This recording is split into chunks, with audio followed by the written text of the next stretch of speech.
976வது நாளாக கருணை கரங்கள் அறக்கட்டளையின் சார்பாக அன்பும் அன்னமும் என்பதன் அடிப்படையில் சித்ரா பௌர்ணமி தினத்தை முன்னிட்டு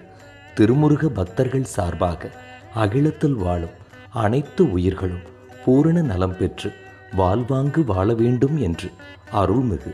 சிவன்மலை ஆண்டவன் சார்பாகவும் வெள்ளிக்கிழமையை முன்னிட்டு அல்லாஹுவின் திருப்பெயராலும் உடுமலை அரசு மருத்துவமனையில் சிகிச்சை பெறுபவர்களுக்கும் மற்றும் உடன் இருப்பவர்களுக்கும் கோதுமை ரவை உப்மா